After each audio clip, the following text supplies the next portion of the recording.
Swayam Prabha. Digital India. Educated India.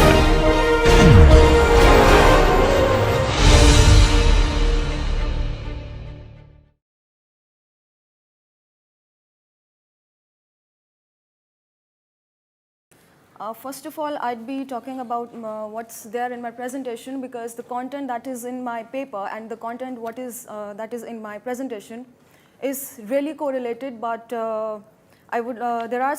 this is the background of how Anglo-Indian women were represented in colonial writing. This background is in my PPT.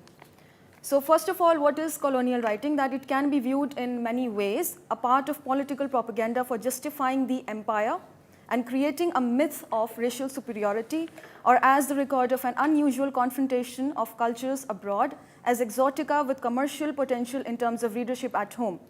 The literary discourse of imperialism was a crucial part of the cultural representation of the British in India for the consumption of those at home, and also served as a justification for their presence in India.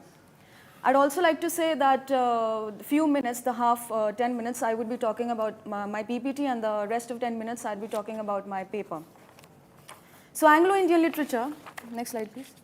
Anglo-Indian literature to some extent was a record of British colonial history, first painted in glowing terms by writers like Rudyard Kipling and Flora Annie Steele, and then critically by E.M. Forster and Thomson Edward, mirroring the changing attitudes.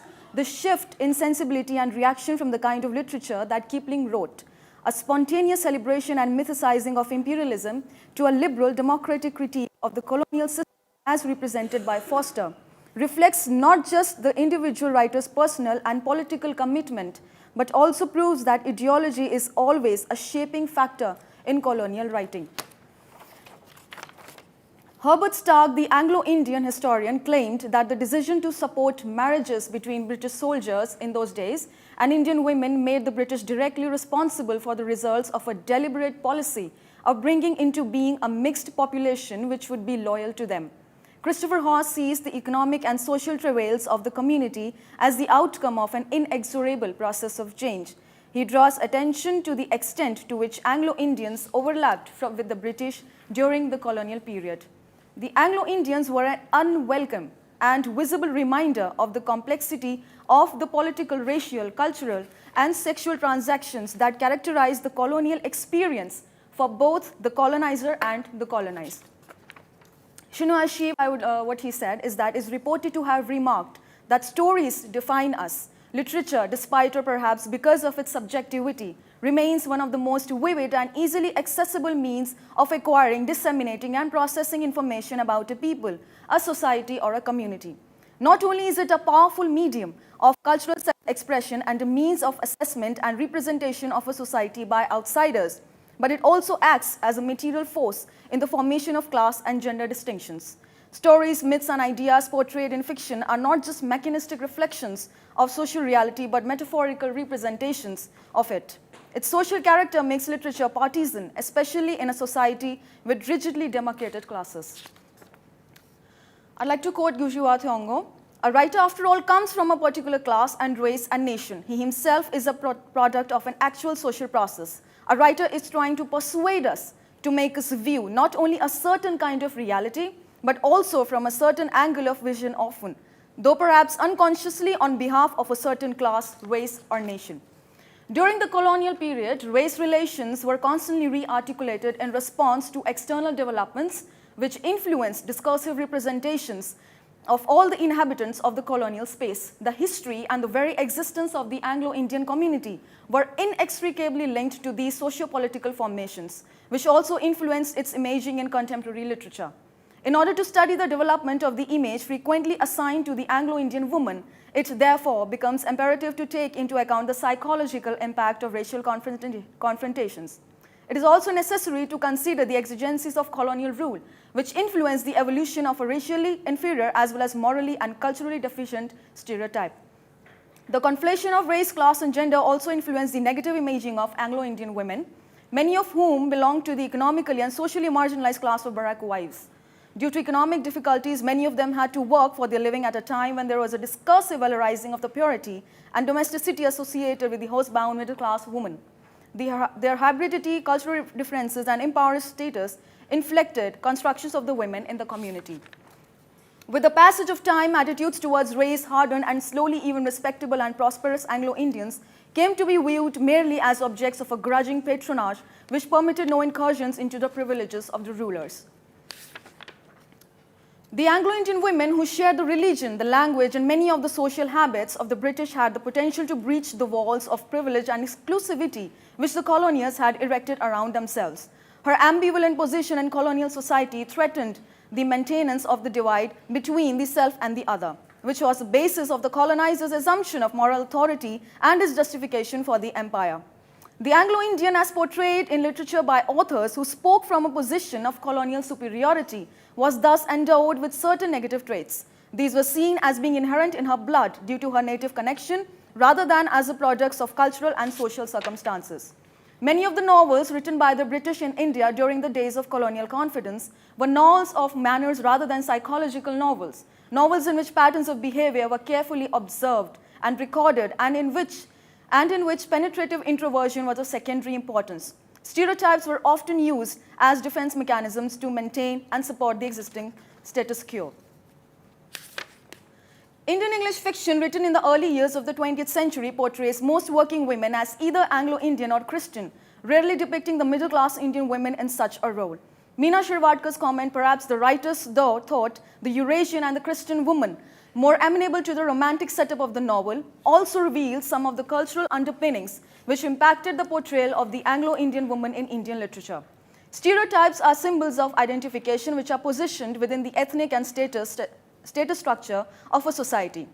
Anglo-Indians have most frequently been identified and located in literature through perceptions influenced by the racial class and power affiliations of the authors. In the absence of significant creative work from within the community, imaginative literature written by outsiders became a significant means of forming an image of the men and women of the community.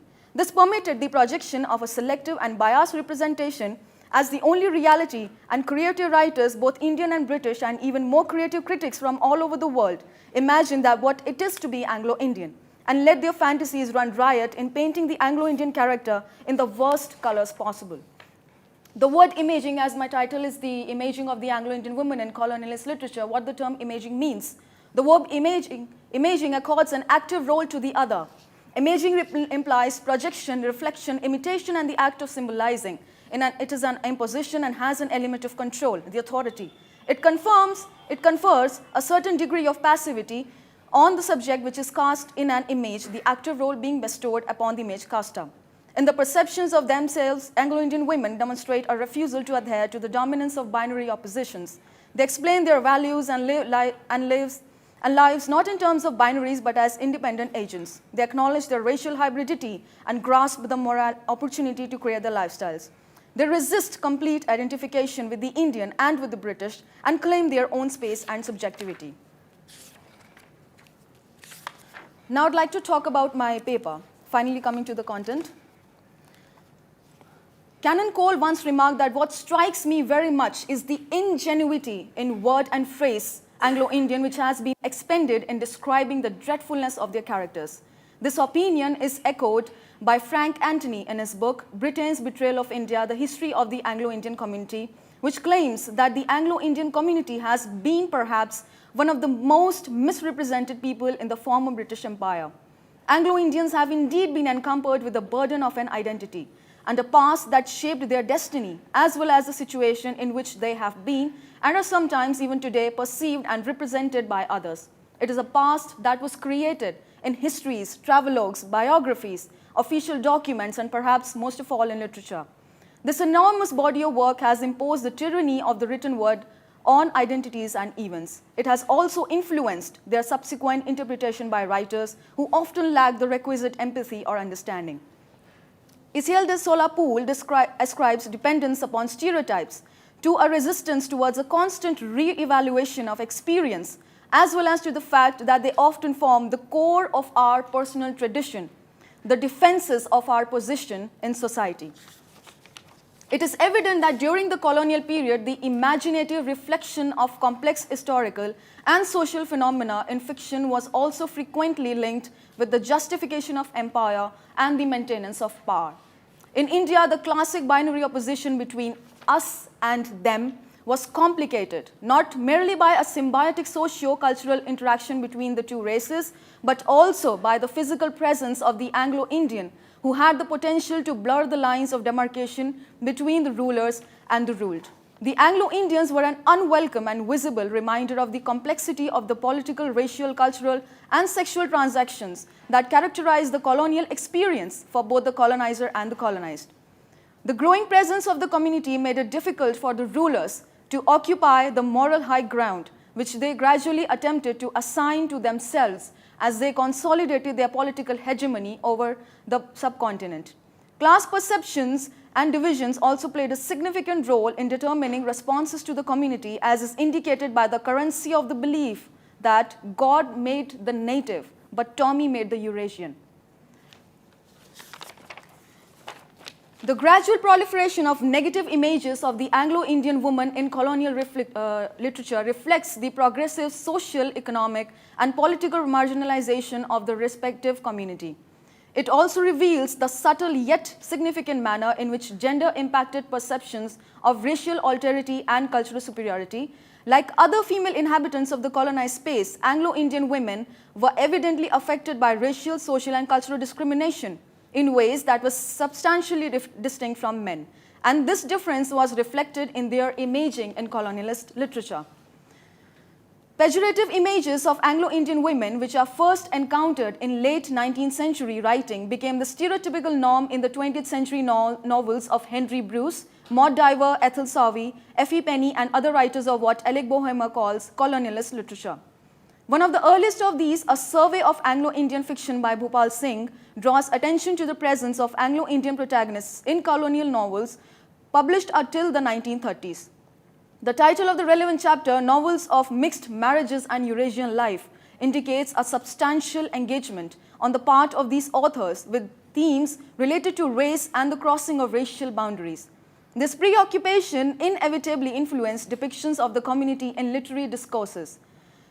Singh enumerates the stereotypical characteristics with which Anglo-Indians were often invested in popular colonialist literature, but he does not attempt to critique or analyze the growth of such images. Other critics, including M.A. Naik, Gomti Narayan, and Kai Nicholson, who discuss the imaging of the community in literature, also focus primarily on British writers. Kathleen Cassitti's analysis of Bhavani Junction by John Masters reveals an acceptance of a multiracial identity, as well as a significant reappraisal of perceptions of appropriate feminine behavior and morality within the community itself. Dolores Mam, on the other hand, contests gender characterization of the Anglo-Indian women, which she feels are at worst untrue and at best exaggerated. Her project of rehabilitation and deconstruction is circumscribed by specific engagement with the image of the Anglo-Indian whore, which is merely one component of a complex stereotype, and by its attempt to challenge the factual basis of this image. However, her consideration of the social and cultural compulsions which contributed to such perceptions is very significant. She also questions representations of the indigent reality of many Anglo-Indians as the only reality, thus challenging essentializing images of her community. The portrayal of the women of the community in literature of empire, written during the early years of the 20th century, therefore, frequently combines the best and the worst of them in a pejorative homogeneity based on their belonging to an ethnic group. Many of the novels written by the British in India during the days of colonial confidence were novels of manners rather than psychological novels, in which patterns of behavior were carefully observed and recorded, and in which penetrative introversion was of secondary importance. Anglo-Indian women portrayed in post-colonial literature continues to be defined in terms of their ambivalent positioning within society, as well as their conformity with or variance from discursive notions of sexual purity, fidelity, and morality. However, the texts are no longer shaped by what Alison Sainsbury calls a prevailing social anthropology suitable to aims of imperialism. Referring to the portrayal of Anglo-Indians in literature, Reginald Maher states, if the Eurasian has been consistently painted as the veritable scum of the earth, it is by pens from the West, some of which have standing as English literature. While it is significant that Indian writers and authors rarely slander the Anglo-Indians, it is almost impossible to read an English author who has a good word for these people. His contention is supported by Cedric Dover, who feels that while the concept of white superiority is emphasized in many Western novels, Indian writers like M.R. Anand satirize the half-caste without being motivated by the petty desire to vilify a people. In Saadat Hasan Manto's short story Boo, the narrator Randhir refers to Christian girls who were used to having brief affairs just for the fun of it or because it was the fashion to do so. Randhir is piqued by their inaccessibility as many of them had joined the Women's Auxiliary Force during the war and showed great interest in the white soldiers. In another story, Mummy, there is a perceptible contrast between the respectable traditional bhabis and Anglo-Indian girls who occupy the periphery of the vacuous and dissipated world of films. Dolores Mam claims that in the works of Manto and Ismat, Anglo-Indian women are portrayed positively and there is an attempt to emphasize their admirable qualities.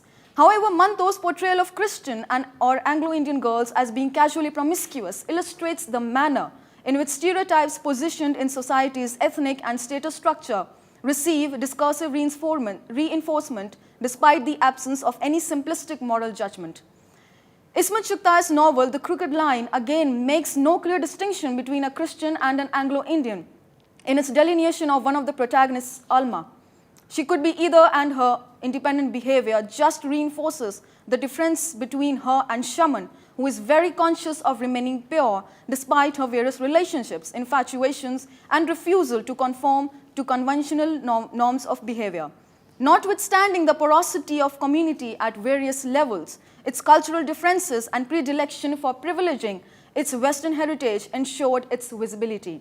The image of the sexually promiscuous Anglo-Indian woman was thus reinforced by the fact that her relative freedom of choice and behavior set her apart from the traditional Indian woman, while her intermediate position in society left her open to critical scrutiny.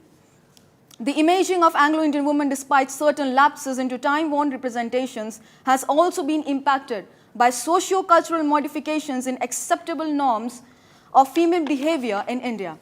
The creation of negative iconographies of Anglo-Indian women in colonial fiction and in Indian writing in English has been significantly influenced by a concern for defending those political, racial, and social borders, which were perceived as defining these diffuse and complex cultures. The imaging of Anglo-Indian women in literary discourses during the 20th century has been impacted by the creation and imposition of stereotypes by outsiders, as well as by the community's growing acceptance of hybridity, which frequently manifests itself in a desire to challenge existing definitions. Tabish Khair points out that no production of knowledge can ignore the author's involvement as a human subject in his own circumstances. There is an evident and undeniable difference between external perceptions of Anglo-Indian women and those of the community itself. Early portrayals emphasize eternal manifestations of cultural difference, which are often interpreted as tropes of racial inferiority.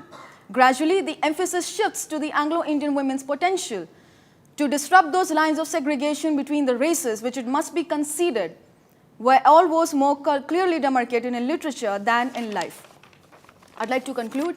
The growing field of Anglo-Indian studies asserts a complex and cohesive perception of ethnicity and identity, which takes into account the economic, racial, and regional stratifications present within the community. On themes related to Anglo-Indian women, exhibit a confident assertion of individuality and a recognition of the ambiguity of the theoretical space they occupy, even within discourses of femininity. Ironically, as Erica Lewin points out, it is their very hybridity, racial, historical, and cultural, which they increasingly use to define and demarcate their own space. Lee Maracle says being a writer is getting up there and writing oneself onto everyone's blackboard. This is from I Am Women. Despite the significantly different perceptions of cultural and social alliances, which often mark the works of Anglo-Indian women living in India and those who belong to the diaspora, they all exhibit a desire to confront the past, to challenge the imposition of pejorative images, and to write new literary definitions for themselves. Thank you.